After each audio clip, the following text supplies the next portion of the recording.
মুনাফিক কখনো এদের আলাদা জামাত না, এদের জামাত কোথায়? মুসলমানের সাথে। এদের মসজিদ কোনটা? আরে এটাই এটাই কোনটা? এদের ইমাম কেটা? এটা। এদের মুয়াজ্জিনও এটা। কাফেরদের ইমাম কিন্তু আমি না, খতিব আমি না। মুশরিকদের মুয়াজ্জিন এটা না, মুনাফিকদের মসজিদ এটা, পাড়া মহল্লা এটা, রাষ্ট্র এটা, ধর্ম এটা। কিন্তু এদের চরিত্র হলো এরা মিথ্যাচার করবে, গীবত করবে, ইসলাম বিদ্বেষী হবে, ধর্মের ব্যাপারে মিথ্যা প্রপাগান্ডা করে, মানুষের মাঝে বিভেদ তৈরি করে, ইসলামের ইউনিটের মধ্যে ফাটল তৈরি করবে। এরাই হলো চূড়ান্ত পর্যায়ের জঘন্য মুনাফিক। মুনাফিকদের কোনো আলাদা ধর্ম না, এরা আমাদের সাথে থাকে, আমাদের চায়ের স্টলে বসে, আমাদের ইমামের ইমামতিতে তারা নামাজ পড়ে। কথা বলেন ঠিক কিনা? নির্যাতিত মাজলুম আলেমরা যারা জীবিত হয়ে বাইরে আসছে, অসংখ্য মানুষ কোরআনের হাফেজ হয়েছে, এটা তো শুনছেন। মামুনুল হক সাহেব আর আমির হামজা সাহেব, দুইজন ব্যক্তি, আপনার কি অ্যালার্জি আছে নাকি? আবার দুইজন ব্যক্তি, ওনাদের মুখে সরাসরি, আপনারাও তো শুনছেন, ওনারা প্রতিদিন 5 পারা 10 পারা করে একে অপরকে শোনাশুনি করতো। বাইরে থাকলে যে পরিমাণ মাহফিলের চাপ আর রাজনীতি আর অমক তমক, এটা শোনানোর সুযোগ ছিল? এই কথা বলেন না কেন? আল্লাহ চাইছে তোরা আমার মাহবুব বান্দা, ওরে ঢুকায় দে। আল্লাহ চাইছে সাইদিরে দ্রুত ঢোকা, ওরে দরকার আছে, ওর অনেক আমলের ঘাটতি আছে, ওরে তাড়াতাড়ি কারাগারে নিয়ে আয়, ওরা আমি একাকিত্বভাবে আমার সেফ জোনে আমি রাখতে চাই। আল্লাহু আকবার। তো দুনিয়ার রাজাকারের তকমা দেন, দুনিয়ার অমক্কারের তকমা দিয়ে আপনার লাভ কি? সাইদি সাহেব তো জনসমর্থিত সকলের একজন ধর্মীয় স্কলার ছিল, তিনি একজন মুফাসসির ছিলেন, তিনি একজন দাঈ ইলাল্লাহ ছিলেন। আপনার কথিত রাজনৈতিক দলের ইন্ধনে একজন জগৎ বিখ্যাত মশহুর মুফাসসিরকে রাজাকার বলতে আপনার কলিজা কাঁপলো না? তাকে ধর্ষণকারী বলতে আপনার কলিজা কাঁপলো না? কি জবাব দিবেন আপনি?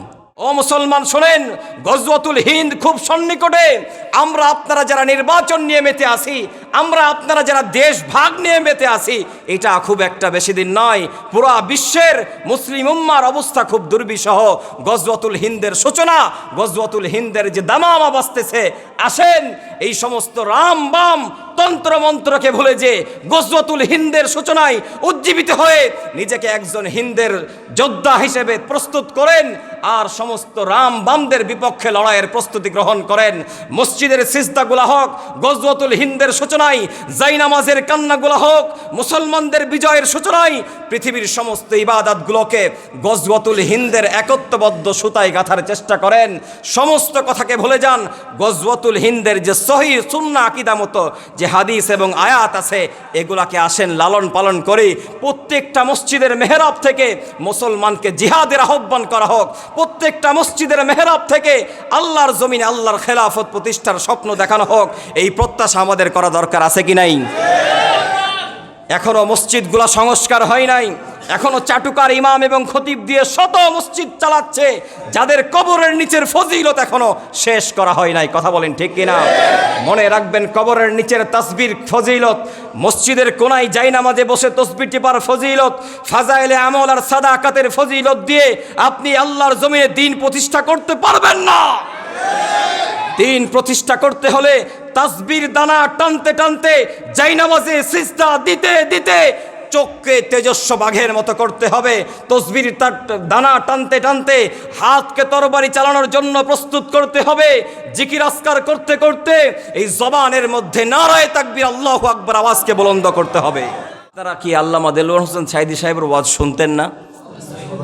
তো আপনাদের এত ঈমান যে একটা মানুষ আপনাদের প্রিয় পাত্র ছিল, যখন বারোঘরিয়াতে আসছিল, অসংখ্য আওয়ামী লীগ সমর্থিত যুবক বৃদ্ধ বনিতা যায় নাই ওয়াজ শুনতে? কথা বলা লাগবে কিন্তু, রাগ হচ্ছেন, যায় নাই? অর্থাৎ সাঈদী সাহেব তো এক সময় রাজনৈতিক পরিচয় ছিল না, তিনি ছিলেন বাংলাদেশের ধর্মীয় একজন মুফাসসির।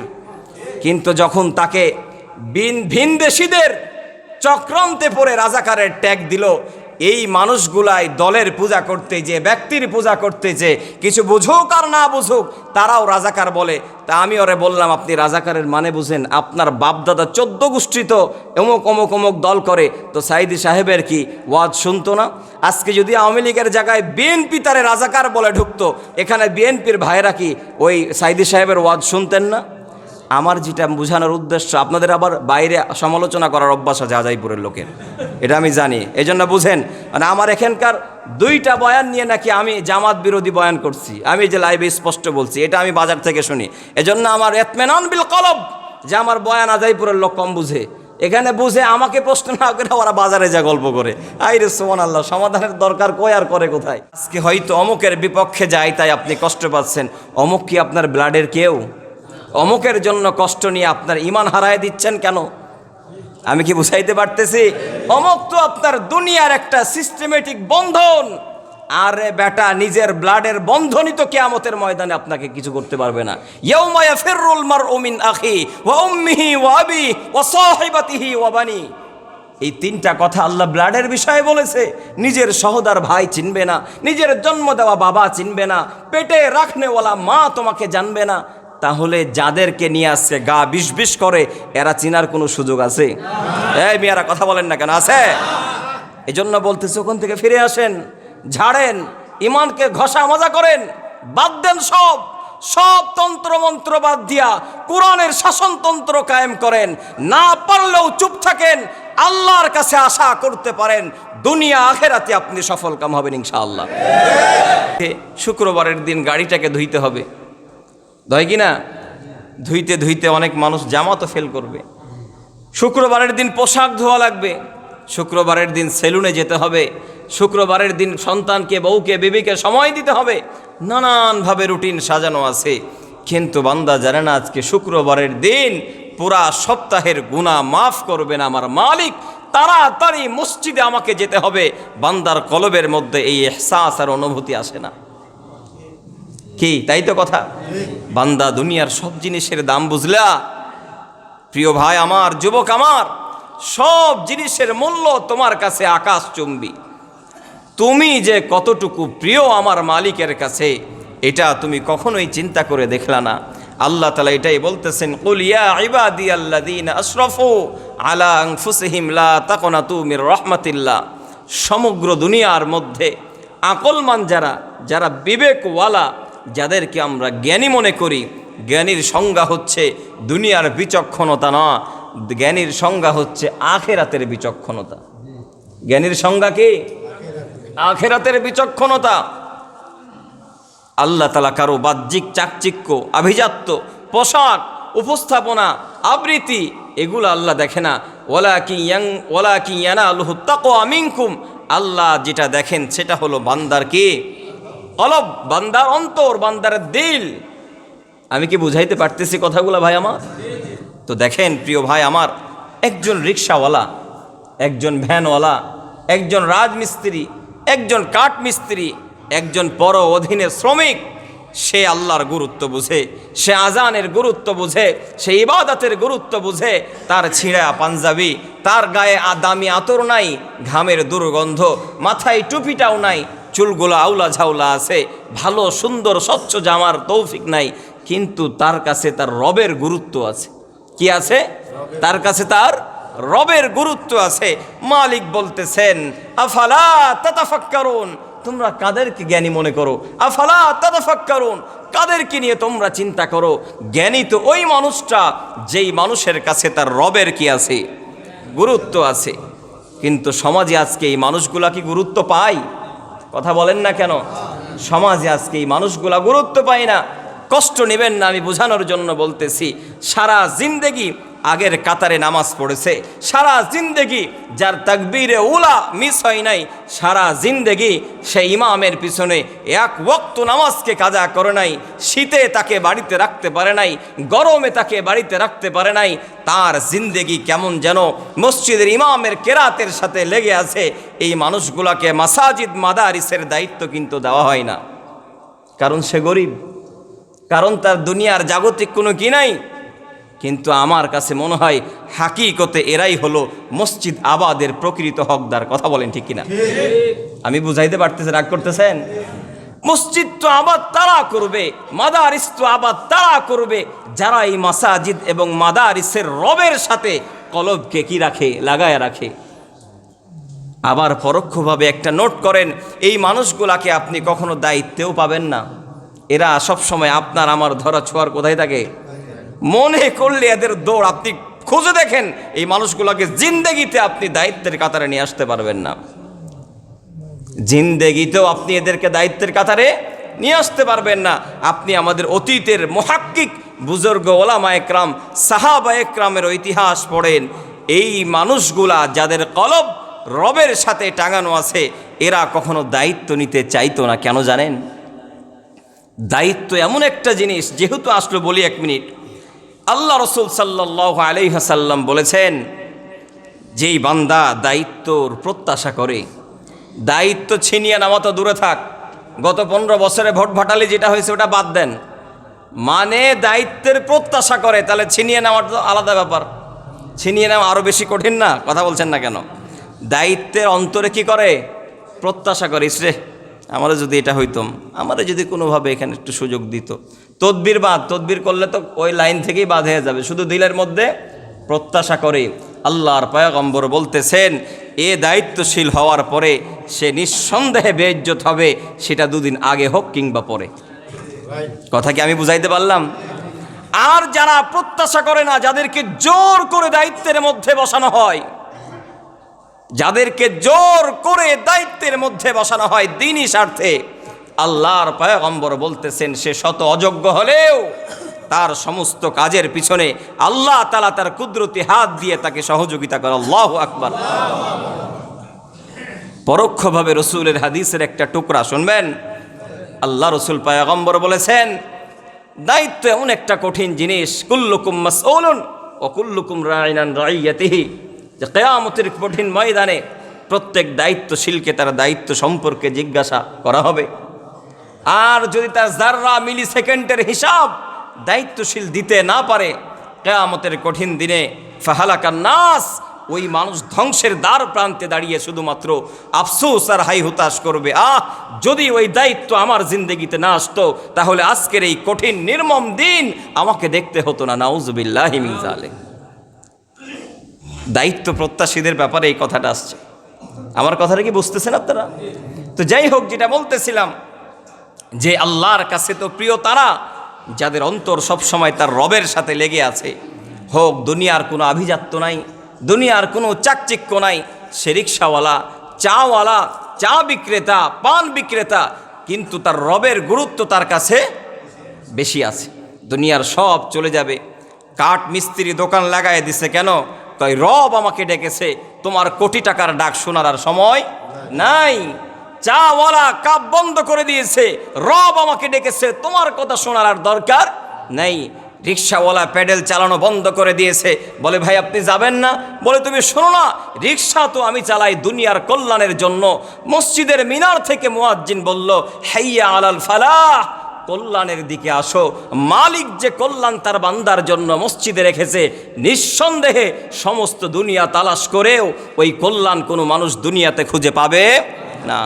যারা সত্যিকারেই কল্যাণ প্রত্যাশী, তারা আজানের সময় চায়ের স্টলে থাকে না। যারা সত্যিকারেই কল্যাণ প্রত্যাশী, তারা আজানের সময় ব্যবসা বাণিজ্যে লিপ্ত থাকতে পারে না। কল্যাণ প্রত্যাশীরা হলো আজানের সঙ্গে সঙ্গে মসজিদের মধ্যে নিজেকে হাজিরা দিয়ে আল্লাহকে বলে, লাব্বাইক আল্লাহুম্মা ইফতাহ লি আবওয়াব রাহমাতিক, আই মেরে রব, আমার জন্য আপনি আপনার রহমতের দরওয়াজা খুলে দিন। সুবহানাল্লাহ। আল্লাহ বলে, তোমার জন্যই তো আমার মাসাজিদ, তোমার জন্যই তো আমি ডাক দিলাম। ফেরেশতাদেরকে বলবে, শুধু রহমতের দরওয়াজা না, বান্দার দরওয়াজা খুলে দাও। বান্দা ওযু বানায় যখন সিজদা করলো, পয়গম্বর আপনি জানায় দেন, ও সিজদা দুনিয়ার জমিনে করে নাই, সে তার রবের কুদরতি কদমে করেছে। আল্লাহু আকবার। আর যেই বান্দার এই দিলে ভালোবাসা নিয়ে, আকাঙ্ক্ষিত দিল নিয়ে কোনো বান্দার এই কপাল যখন মালিকের কুদরতি কদমে ঠেকে যাবে, ওই বান্দার আর দুনিয়াতে কি পাওয়ার আছে? দুনিয়া তার থেকে আলাদা হয়ে যাক, পৃথিবী তাকে তার সাথে সম্পর্ক ছিন্ন করুক, যার জন্য রব হয়ে গেছে তার জন্য দুনিয়া থাকলেই কি আর না থাকলেই কি। এই জন্য দেখবেন ওলামা একরামকে যখন কারা নির্যাতন করা হয়েছে, রাগ করেন না, শুধু এই বিগত 15 বছরও না, সাহাবা একরাম থেকে শুরু করে এই পর্যন্ত আপনি একটু কমন সেন্স দিয়ে চিন্তা করেন, একটা মানুষকে কিভাবে বউ ছাড়া, আমার কথাটা মানে পজিটিভ নেওয়ার মন মানসিকতা আছে? আপনি চিন্তা করেন, আমরা যারা জওয়ান আছি, আমরা বিবি ছাড়া কয়দিন থাকতে পারি? বুঝতেছেন তো আমার কথাগুলা? বুঝেন, আকল দিয়া বুঝেন রবের সাথে বান্দার দিল লেগে গেলে, যেটা বললাম যে যদি রবের সাথে কলব লেগে যায় তাহলে তার দুনিয়ার দরকার নাই, কারণ সে তো চোখ ভরা স্বপ্ন নিয়ে জান্নাতকে দেখে, সে তার বিবির জায়গায় হুরকে দেখে, সে তার জেলখানায় কারাগারের মধ্যে জান্নাত দেখে। তার জন্য সমস্ত দুনিয়া জেলখানা হলেই কি আর না হলেই কি, এটা বোঝানোর জন্য বললাম। আমি আপনি বিবি ছাড়া সন্তান ছাড়া কয়দিন বাইরে থাকি? আরে মিয়া, বিদেশে থাকেন, টাকা কামান, নির্যাতনও তো আর থাকেন না। কিন্তু শত শত ইতিহাস দেখেন, ওলামা একরামদেরকে যখন যুগে যুগে ইসলাম বিদ্বেষী জালেম শাসকরা বিভিন্ন নির্মম নির্যাতনের সাথে এই বিভিন্ন কারাবন্দি করে রেখেছে, 5 বছর, 10 বছর, 12 বছর, 15 বছর, 20 বছরও ইতিহাস আছে কি নাই? নওজোয়ান তাগড়া যুবককে কারাগারে নিছে, বৃদ্ধ করে বের করেছে, করে নাই? তারা কেমনে? তারপরে কি ওখানে আমি আপনি যে সঙ্গ দিতাম? কথা বলেন না কেন? একাকিত্ব নিরঞ্জনভাবে তারা রাত্রি পার করেছে। কিভাবে সম্ভব হলো? একটুবার চিন্তা করেন, কেমনে সম্ভব হলো? ওই একটাই প্লেটে খাবার, একাকিত্বভাবে ছোট্ট একটা সেল রুমে, কাউকে ফাঁসির কাস্টের ওই নির্জন গুমগুমে ঘরের মধ্যে দিনকে দিন, রাতকে রাত, সময়কে সময়। একটু ভাবেন, ভাবার জন্য বলতেছে, ভাবতেছেন? এই কথাটা কি ভাবতেছেন? কেমনে তারা 12 বছর, 14 বছর, 15 বছর তারা সময় পার করলো? কে তাদের সঙ্গ দিয়েছিল? আল্লাহু আকবার কাবীরা। নিঃসন্দেহে ওই সমস্ত কারাবন্দি মাজলুম আলেমদের সঙ্গ দিয়েছেন আমার রব, যার কারণেই তাদের প্রতিটা ওয়াক্ত কেটেছে জান্নাতের প্রত্যাশায়, যার কারণে তাদের প্রত্যেকটা সময় কেমন যেন চলে গেছে। আর তারা দিন গুনতে, এই মেরে রব তু হাম পর রাজি হো যা, আপনি আমার প্রতি সন্তুষ্ট হয়ে যান। মৃত্যুর পরেই তো আমি আপনার আলিঙ্গনে লিপ্ত হব, মৃত্যুর পরেই তো আমার এই চর্মচোখ দিয়ে আমার প্রত্যাশিত আপনার কুদরতের চেহারা দেখব, মৃত্যুর পরেই তো আপনার কুদরতি হাত দিয়া এই বালাখানার খাদ্যপাত দিয়া আমি জান্নাতি মেহমানদের কাতারে শরীক হব। মালিক, পুরা দুনিয়া যদি কারাগার হয়েও যায়, আপনি যদি আমার পাশে থাকেন, দুনিয়ার কোনো কারাগার, নির্যাতন, জুলুম, অন্যায় আমাকে স্পর্শ করতে পারবে না। যার কারণে এই 15 বছর, 20 বছর তারা দিন পার করে দিয়েছে, কোনো একাকিত্ব কখনো অনুভব করে নাই। কোনো কারাবন্দি আলেমের মুখে শুনেছেন ভালো লাগে না? কারণ তারা নাশুকরিয়া করে নাই, কারণ তারা জানে যে কারাগারে ঢুকে গেছি মানে আমি সেভ, আমার ঈমান সেভ, আমার চোখের গুনাহ হবে না, আমার জবানের গুনাহ হবে না। আল্লাহু আকবার। বুঝেন, বোঝার জন্য চেষ্টা করেন। আল্লাহ যাদেরকে মহাব্বত করে তাদেরকেই কারাগারে নিয়েছিল। এই 15টা বছর মিথ্যা কথা বলবে কার সাথে? কথা বুঝাইতে পারলেন? আমার কথা মনে রাগ হচ্ছেন? কারো বিপক্ষে গেলে আপনাদেরকে বুঝায়, অনুরোধ করে বুঝায়। আজকে হয়তো অমুকের বিপক্ষে যায় তাই আপনি কষ্ট পাচ্ছেন। অমুক কি আপনার ব্লাডের কেউ? অমুকের জন্য কষ্ট নিয়ে আপনার ঈমান হারায় দিচ্ছেন কেন? আমি কি বুঝাইতে পারতেছি? অমুক তো আপনার দুনিয়ার একটা সিস্টেমেটিক বন্ধন। আরে বেটা, নিজের ব্লাডের বন্ধনই তো কিয়ামতের ময়দানে আপনাকে কিছু করতে পারবে না। ইয়াউমা ইয়াফিরুল মারউ মিন আখি ওয়া উম্মিহি ওয়া আবি ওয়া সাহিবাতিহি ওয়া বানি। এই 3টা কথা আল্লাহ ব্লাডের বিষয়ে বলেছে। নিজের সহোদর ভাই চিনবে না, নিজের জন্ম দেওয়া বাবা চিনবে না, পেটে রাখনেওয়ালা মা তোমাকে জানবে না। তাহলে যাদেরকে নিয়ে আসছে গা বিষ বিষ করে, এরা চিনার কোনো সুযোগ আছে? এই মেয়েরা কথা বলেন না কেন? আছে? এই জন্য বলতেছে, ওখান থেকে ফিরে আসেন, ঝাড়েন, ইমানকে ঘষা মাজা করেন, বাদ দেন সব তন্ত্র মন্ত্র বাদ দিয়া কোরআনের শাসনতন্ত্র কায়েম করেন। না পারলেও চুপ থাকেন, আল্লাহর কাছে আশা করতে পারেন দুনিয়া আখেরাতে আপনি সফল কাম হবেন ইনশাআল্লাহ। আর যদি এখনো যদি ওই ইতিহাস থেকে শিক্ষা নিতে না পারেন, আপনাদেরকে অনুরোধ করে বলি, আমাদের চাইতে কপাল পোড়া জাতি মনে হয় আর দ্বিতীয় কোনো ইতিহাস রচনা করবে না। আমি কি বুঝাইতে পারলাম? রাগ হচ্ছেন? রাগ হেন না। তো যেটা বলতেছিলাম, একাকিত্ব। এই 15টা বছর তার জবান ছিল নিরাপদ। কি বলেন? মিথ্যা বলে নাই। 15টা বছর সে গীবত করার সুযোগ পাই নাই। 15টা বছর তাকে মিথ্যা শোনানো হয় নাই। অর্থাৎ সে পরিপূর্ণ সেভ ছিল। কি ছিল? তার কথা বলার একজনই ছিল, এক সত্তাই ছিল। তিনি কে? তার কাদা একটাই জায়গা ছিল, সেটা কার দরবার? এই 15 বছর তার জন্য কতটুকু ভালো ছিল। আপনাদেরকে টাটকা একটা কথা শোনাই, যে কারা নির্যাতিত মাজলুম আলেমরা যারা জীবিত হয়ে বাইরে আসছে, অসংখ্য মানুষ কোরআনের হাফেজ হয়েছে, এটা তো শুনছেন। মামুনুল হক সাহেব আর আমির হামজা সাহেব, দুইজন ব্যক্তি, আপনাদের কি অ্যালার্জি আছে নাকি? আবার দুইজন ব্যক্তি, ওনাদের মুখে সরাসরি, আপনারা তো শুনছেন, ওনারা প্রতিদিন 5 পারা 10 পারা করে একে অপরকে শোনাশুনি করতো। বাইরে থাকলে যে পরিমাণ মাহফিলের চাপ আর রাজনীতি আর অমক তমক, এটা শোনানোর সুযোগ ছিল? এই কথা বলেন না কেন? আল্লাহ চাইছে তোরা আমার মাহবুব বান্দা, ওরে ঢুকায় দে। আল্লাহ চাইছে সাইদিরে দ্রুত ঢোকা, ওরে দরকার আছে, ওর অনেক আমলের ঘাটতি আছে, ওরে তাড়াতাড়ি কারাগারে নিয়ে আয়, ওরা আমি একাকিত্বভাবে আমার সেফ জোনে আমি রাখতে চাই। আল্লাহু আকবার। তো দুনিয়ার রাজাকারের তকমা দেন, দুনিয়ার অমক্কারের তকমা দিয়ে আপনার লাভ কি? কিছুদিন আগে, এই 5 আগস্টের আগে এক আল্লাহর বান্দার সাথে, এটা বলতাম না, চলে আসলো তাই বলি, খুব কাছের মানুষ, ভালো মানুষ, কোনো দলের সাথে সম্পৃক্ত নাই। ও আমারে বলতেছে যে হুজুর আপনার কাছে আমার একটা প্রশ্ন। কি কন? কয় এই যে রাজাকার বলা হয়, তো বাংলাদেশের অসংখ্য আলেমকে তো রাজাকার বলা হয়। আমি বললাম রাজাকার তো এখন আমি কিছু করলে আমারও বলা হবে। রাজাকারের জন্য আর বয়স লাগে না এই দেশে, লাগে নাকি? রাজাকারের মূল সংজ্ঞা হচ্ছে আপনি ইসলামের কথা বললে আপনি কি কথা বলেন না কেন? রাজা, পুরো বাংলাদেশের একাডেমিক সিস্টেমই চেঞ্জ, শব্দের অর্থই চেঞ্জ। ধর্মবিদ্বেষী জঙ্গি মানে কি জানেন? যদি এই মেহরাবে বসে আপনাকে জিহাদের কথা বলা হয় তা আমি জঙ্গি হয়ে যাব।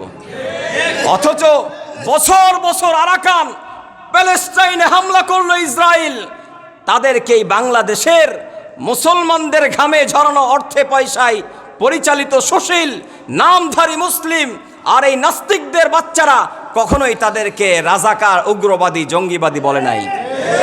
কিন্তু রাজাকার আর উগ্রবাদ আর জঙ্গিবাদের সংজ্ঞা হচ্ছে যারা কোরআনের কথা বলে। এটা বাংলাদেশের বাংলা একাডেমি। কি বলেন?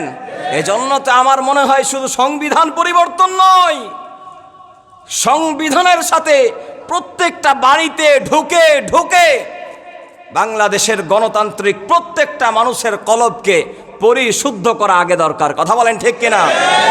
সংসদে ঢুকে আপনি কোরআন কায়েম করলেন, এখনো ওই সমস্ত চ্যাংচুচড়গুলা পাড়া মহল্লায় ওনাই কোনাই বসে গিবত পরশেকায়েত করবে। ওইরকম সংসদ পরিবর্তন করে, সংবিধান পরিবর্তন করে লাভ হবে না, হবে নাকি? পরিবর্তন হতে হবে তৃণমূল থেকে। কোন জায়গা থেকে? আরে গোড়া শক্ত হলে আগা এমনিতে টাইট থাকবে। কি বলেন? নাকি থাকে না?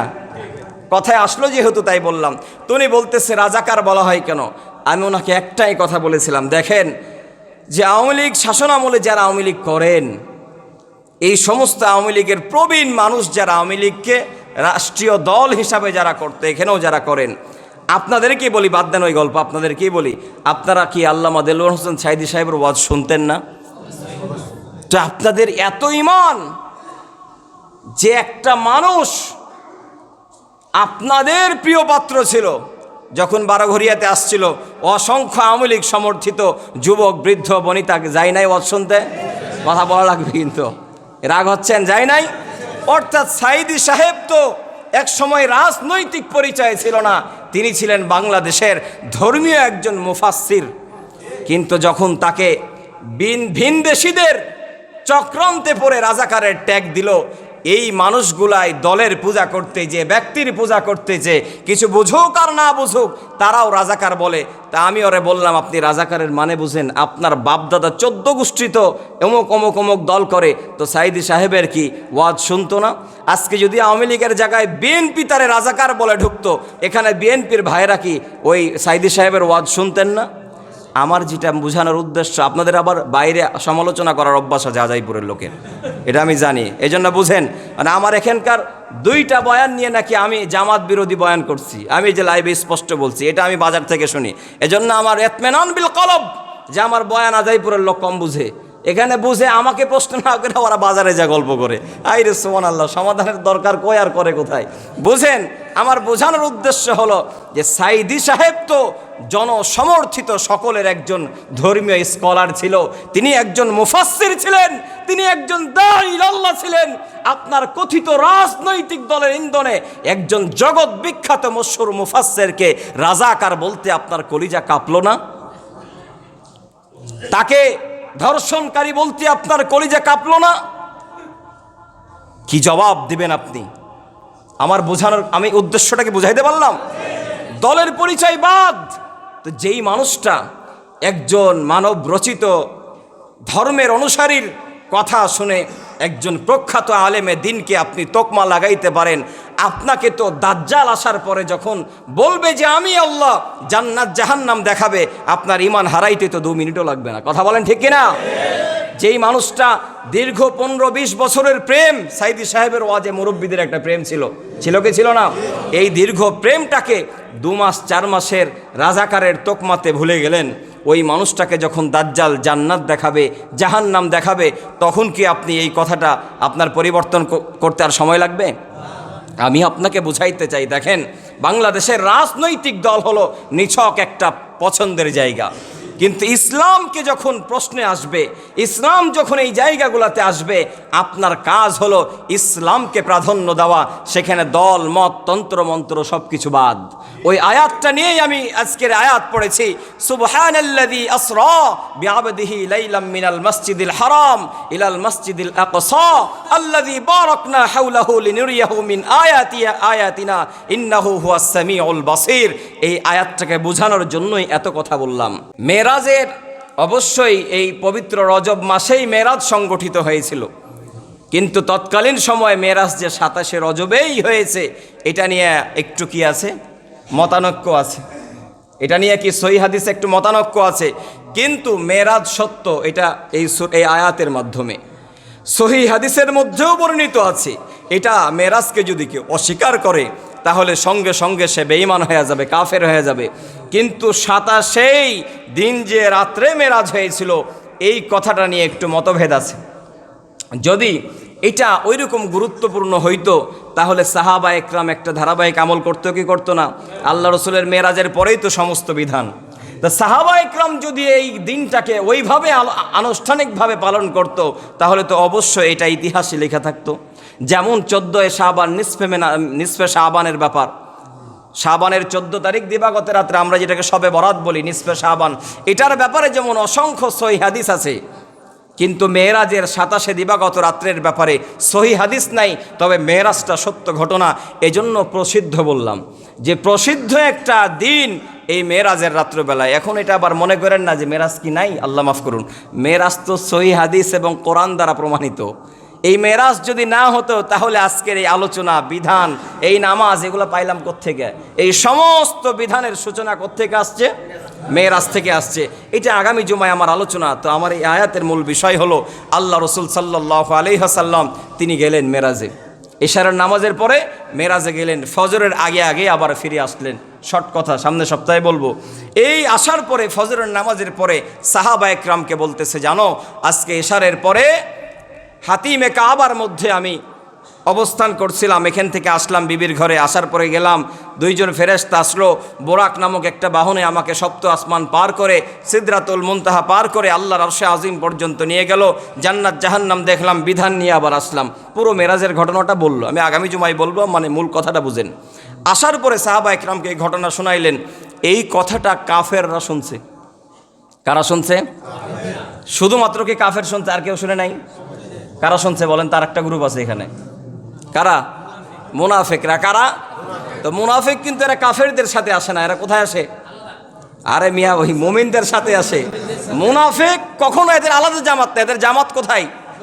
মুসলমানের সাথে। এদের মসজিদ কোনটা? আরে এটাই এটাই কোনটা? এদের ইমাম কেটা? এটা। এদের মুয়াজ্জিনও এটা। কাফেরদের ইমাম কিন্তু আমি না, খতিব আমি না। মুশরিকদের মুয়াজ্জিন এটা না, মুনাফিকদের মসজিদ এটা, পাড়া মহল্লা এটা, রাষ্ট্র এটা, ধর্ম এটা। কিন্তু এদের চরিত্র হলো এরা মিথ্যাচার করবে, গীবত করবে, ইসলাম বিদ্বেষী হবে, ধর্মের ব্যাপারে মিথ্যা প্রপাগান্ডা করে, মানুষের মাঝে বিভেদ তৈরি করে, ইসলামের ইউনিটের মধ্যে ফাটল তৈরি করবে। এরাই হলো চূড়ান্ত পর্যায়ের জঘন্য মুনাফিক। মুনাফিকদের কোনো আলাদা ধর্ম না, এরা আমাদের সাথে থাকে, আমাদের চায়ের স্টলে বসে, আমাদের ইমামের ইমামতিতে তারা নামাজ পড়ে। কথা বলেন ঠিক কিনা? এজন্য সাবধান। এই মুনাফিকরা শুনছে, শোনার পরে যাওয়ার পরে কাফেরদের সর্দারকে বলতে, জানেন ঘটনা তো ঘটাই দিল। কি কই, এত মিথ্যাচার! মুহাম্মদ রে আপনারা আলামিন উপাধি দিলেন যে সত্য কথা বলে, এখন তো দেখি দুনিয়ার মিথ্যার গাট্টি আর মাঝে, নাউজুবিল্লাহ। কি হয়েছে রে, কি হয়েছে? কয় যে উনি নাকি এশারের পর থেকে সপ্ত আসমান পার হয়ে আরশ কুট, মানে পুরো ঘটনাটা বলছে আর কি, পার হয়ে আসার পরে উনি নাকি মুসলমানদের জন্য বিধান নিয়ে আসছে। এটা সম্ভব? কথাটা বুঝেন, এটা কি সম্ভব? কই না, না এটা তো সম্ভব না। তো এটা নিয়ে মক্কার মধ্যে একটা বিভেদ তৈরি করতে হবে। কি করতে হবে? যেমনভাবে আমার কথাগুলো শোনার পরে আপনারা না বুঝাই, আমার কাছে না এসেই আপনারা পাড়া মহল্লা চায়ের স্টলে আলোচনার ক্যান্টিন বসান, এমনভাবেই আল্লাহ রসুলের কাছে না আসার পরে আবু জাহেল বলতেছে যে প্রথমে এই কথাটা কারে খাওয়ানো যায়? কয় আল্লাহ রসুলের সবচাইতে বিশ্বস্ত মানুষ হলো হজরত আবু বকর সিদ্দিক রাদিয়াল্লাহু তাআলা আনহু, ওনার কাছে যাই, ওনারাই যদি কোনোভাবে ঘুরাইয়ে দিতে পারি তাহলেই তো কাম। যেমন আপনারা আসবেন আর সভাপতি সাহেবরে পুশ করবেন যে এই বেড়ারে যদি একটু ডিসকানেক্ট করি তাহলে তো খতিব কি, কথা বুঝেন নাই মনে হয়। এখন আল্লাহর কুতুব উনি তো মাশাল্লাহ এগুলা শোনেন আমার জানা মতে, মানে উনি যা কিছু হয় আমার উপরে যায়। আগের সভাপতি এরম ছিল, আগের সেক্রেটারিও এরম ছিল, কমিটিগুলো এদিক দিয়ে মাশাল্লাহ পারফেক্ট। কারো কথায় এরা কি করে না, নাচানাচি করে না। এখন আল্লাহ রসুলের কাছে না আয়সা সঙ্গত কারণে সেদিন আবু বকর সিদ্দিক মসজিদে আসে নাই, কথাটা বুঝেন। আসলে আল্লাহ তাআলারই কারিশমা। তো ওনার কাছে যাওয়ার পরে বলতেছে, আবু বকর শোনো, কি কই কোনো একজন ব্যক্তি, দেখেন কথা মিথ্যাচারদের শব্দ চয়নগুলো কত সুন্দর হয়। কই কোনো একজন ব্যক্তি এখনও বলে নাই যে মোহাম্মদ সাল্লাল্লাহু আলাইহি সাল্লাম, বলে কোনো একজন ব্যক্তি, কারণ আগেই যদি মোহাম্মদ বলে তাহলে তো উনি মানবেই না, এই জন্য আগে ওনারা হালকা করে খাওয়াইছে। কয় মনে করো কোনো একজন ব্যক্তি এশারের পরে এই মনে করো যে আসমানে গেল, এই মনে করো তোমাদেরই ধর্মের জান্নাত জাহান্নাম দেখলো, এই সব মনে করাইতেছে। কিন্তু ইমানদারেরা তো বিচক্ষণ হয়, এরা শোনার পরেই খালি মনে করেন আর হুঁ, মনে করেন আর হুঁ, এমন কিন্তু করে না। বলে যে আরে ফজরের পরেই মনে করো আবার চলে আসছে, সব কি করো, কথা বলেন না কেন, সব মনে করো সুবে সাদিকের আগে আগে চলে আসছে, বলো এটা কি কোনো কথা হলো? তো এরপরে আবু বকর সিদ্দিক রাদিয়াল্লাহু তাআলা আনহু বলছে যে আচ্ছা এটা কে করছে, এই কথাটা কে বলছে আপনাকে আগে বলেন। এখন তো ঘেরা খাইছে, এখন অনেকক্ষণ আরে মনে করো কোনো একজনের কথা, তুমি বলো এটা সম্ভব কিনা। কয় যে না আগে বলেন এটা কে বলছে। কথাটা বুঝেন ইমানদারদের কি গুরুত্বপূর্ণ লক্ষণ, যে তোর মতো আবু জাহেল্লা যদি বলে এটা শতভাগ মিথ্যা কথা, তোর মতো জাহেলের দ্বারা এটা সম্ভব নয়। আবু বকর সিদ্দিক বলতেছেন আগে বলেন এটা কে বলেছে। বাধ্য হয়ে বলতেছে তোমাদের নবী বলেছে। কত বড় খারাপের খারাপ, বলে তোমাদের নবী বলেছে। এই লম্বা কথা বলতেছে। এই কথা শোনার পরে আল্লাহর হাবিবের সাল্লাল্লাহু আলাইহি সাল্লামের সবচাইতে প্রিয় প্রসিদ্ধ সাহাবী হযরত আবু বকর সিদ্দিক রাদিয়াল্লাহু তাআলা আনহু বলতেছেন, এই কথা যদি আমার আল্লাহর পয়গম্বর বলে থাকে শতভাগ সত্য কথা বলেছেন। নিঃসন্দেহে উনি এশারের পরে যে আরশ কুরসি লৌহে মাহফুজ ঘুরে ফজরের আগে আগে আবার এই মুসলিম উম্মার জন্য বিধান নিয়ে আসছে। আল্লাহু আকবার। দেখেন মুসলমানদের সত্য কথা, এই সিদ্দিক মেরাজের কথা সর্বপ্রথম তিনি সত্যায়িত করেছেন, যার কারণে আল্লাহ তাআলা তাকে সিদ্দিক উপাধি দিয়েছেন। পরম বিশ্বাসী চরম বিশ্বাসী হলো হযরতে সিদ্দিক আকবর রাদিয়াল্লাহু তাআলা আনহু। এখানে কোনো বিজ্ঞান খুঁজে নাই, বুঝেন, এখানে কোনো যুক্তি খুঁজে নাই, এখানে কোনো বিজ্ঞান খুঁজে নাই। ও মুসলমান শোনেন, গজওয়াতুল হিন্দ খুব সন্নিকটে। আমরা আপনারা যারা নির্বাচন নিয়ে মেতে আসি, আমরা আপনারা যারা দেশ ভাগ নিয়ে মেতে আসি, এটা খুব একটা বেশি দিন নয়। পুরা বিশ্বের মুসলিম উম্মার অবস্থা খুব দুর্বিষহ। গজওয়াতুল হিন্দের সূচনা, গজওয়াতুল হিন্দের যে দামামা বাজতেছে, আসেন এই সমস্ত রাম বাম তন্ত্রমন্ত্রকে ভুলে যে গজওয়াতুল হিন্দের সূচনায় উজ্জীবিত হয়ে নিজেকে একজন হিন্দের যোদ্ধা হিসেবে প্রস্তুত করেন, আর সমস্ত রাম বামদের বিপক্ষে লড়াইয়ের প্রস্তুতি গ্রহণ করেন। মসজিদের সিজদাগুলা হোক গজওয়াতুল হিন্দের সূচনায়, জায়নামাজের কান্নাগুলা হোক মুসলমানদের বিজয়ের সূচনায়, পৃথিবীর সমস্ত ইবাদতগুলোকে গজওয়াতুল হিন্দের একত্ববদ্ধ সুতায় গাঁথার চেষ্টা করেন। সমস্ত কথাকে ভুলে যান। গজওয়াতুল হিন্দের যে সহিহ সুন্নাহ আকীদা মতো যে হাদিস এবং আয়াত আছে, এগুলাকে আসেন লালন পালন করি। প্রত্যেকটা মসজিদের মেহরাব থেকে মুসলমানকে জিহাদের আহ্বান করা হোক, প্রত্যেকটা মসজিদের মেহরাব থেকে আল্লাহর জমিনে আল্লাহর খেলাফত প্রতিষ্ঠার স্বপ্ন দেখানো হোক। এই প্রত্যাশা আমাদের করা দরকার আছে কি নাই? এখনো মসজিদগুলো সংস্কার হয় নাই, এখনো চাটুকার ইমাম এবং খতিব দিয়ে শত মসজিদ চালাচ্ছে, যাদের কবরের নিচের ফজিলত এখনো শেষ করা হয় নাই। কথা বলেন ঠিক কিনা? মনে রাখবেন, কবরের নিচের তাসবির ফজিলত, মসজিদের কোনায় জায়নামাজে বসে তসবিহ টিপার ফজিলত, ফাজাইলে আমল আর সাদাকাতের ফজিলত দিয়ে আপনি আল্লাহর জমিনে দ্বীন প্রতিষ্ঠা করতে পারবেন না। দ্বীন প্রতিষ্ঠা করতে হলে তাসবির দানা টানতে টানতে জায়নামাজে সিজদা দিতে দিতে চোখকে তেজস্ব বাঘের মতো করতে হবে, তসবির তার দানা টানতে টানতে হাতকে তরবারি চালানোর জন্য প্রস্তুত করতে হবে, জিকির আজকার করতে করতে এই জবানের মধ্যে নারায়ে তাকবীর আল্লাহু আকবার আওয়াজকে বুলন্দ করতে হবে। তাহলেই সাচ্চা মুসলমানদের কাতারবন্দি আমি আপনি হতে পারবো। সর্বোপরি কথা হচ্ছে পৃথিবীর সমস্ত তন্ত্র মন্ত্রকে বাদ দিতে হবে।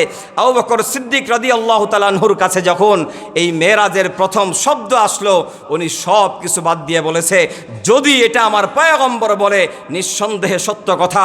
আপনাদেরকেও আহ্বান করছি, সুবহানাল্লাযী আসরা বিআবদিহি লাইলাম মিনাল মসজিদিল হারাম, এই আয়াত থেকে যে উদ্ধৃত ঘটনা আপনাকে শোনালাম এটা আপনাকে মানতে হবে। ইয়া আইয়ুহাল্লাযীনা আমানু কুতিবা আলাইকুমুস সিয়াম, এই আয়াতের মাধ্যমে আমার আপনার উপরে রোজাকে ফরজ করা হয়েছে। একই আয়াতের একই শব্দ দ্বারা ইয়া আইয়ুহাল্লাযীনা আমানু কুতিবা আলাইকুমুল কিতাল, আল্লাহ তাআলা যেমন রোজাকে আপনার জন্য ফরজ করেছে, আল্লাহ তাআলা জিহাদ ফি সাবিলিল্লাহকেও আমার আপনার জন্য ফরজ করেছে। কথা বলেন ঠিক কিনা? আজকে রমজান আসলে যেমন রজব শাবান দিয়ে আমার মতো মানুষ হাজার হাজার মসজিদ থেকে ফাজাইল বর্ণনা করা হয়, আসেন একই আয়াতের শুধুমাত্র সিয়াম এবং কিতাল শব্দের পার্থক্য, এছাড়া কোনো কি নাই, পার্থক্য নাই। রমজান আসলে যেমন খেজুর সমৃদ্ধি করেন, রমজান আসলে যেমন বেগুনি আর ময়দার দাম কমলো কিনা চিন্তা করেন, রমজান আসলে যেমন দান সাদকা করার প্রস্তুতি নেন, রমজান আসলে যেমন ইবাদত করার প্রস্তুতি গ্রহণ করেন। ও মুসলিম উম্মাহ, একই আয়াত হলো ইয়া আইয়ুহাল্লাযীনা আমানু কুতিবা আলাইকুমুল কিতাল। গজওয়াতুল হিন্দের সূচনা এই আয়াত দ্বারা আল্লাহ তাআলা প্রমাণিত করেছেন, জিহাদ ফি সাবিলিল্লাহর হুকুম আল্লাহ তাআলা দিয়েছেন। আসেন রমজান আসলে যেমন প্রস্তুতি গ্রহণ করতে হয়, জিহাদ সন্নিকটে, গজওয়াতুল হিন্দ আমার আপনার সন্নিকটে, অতএব গজওয়াতুল হিন্দের সূচনায় উজ্জীবিত হয়ে আমাকে আপনাকে প্রস্তুত করতে হবে ইনশাআল্লাহ। আল্লাহ তাআলা আমাদের সকলকেই এই কথাগুলা বুঝার, মানার, আমল করার তৌফিক দান করুন। কোনো আল্লাহর কুতুব যদি না বুঝেন, মসজিদে আসবেন, ফোন করবেন, রুমে যাবেন, তারপরও মুসলমানের মসজিদে থেকে মুনাফিকি করব না ইনশাআল্লাহ। কাফেরদের সন্নিকটে যাব না ইনশাআল্লাহ। কাফেরদের সাহায্যকারী হব না ইনশাআল্লাহ। কুফরি মতবাদ প্রতিষ্ঠাকারীদের অন্তর্ভুক্ত অঙ্গ সংগঠনে নিজেকে পরিবর্তিত করব ইনশাআল্লাহ। ইনশাআল্লাহ বলেন। আল্লাহ তাআলা সকলকেই কবুল করুক। রাগ করলেন? আমিন বলেন। আরো জোরে বলেন।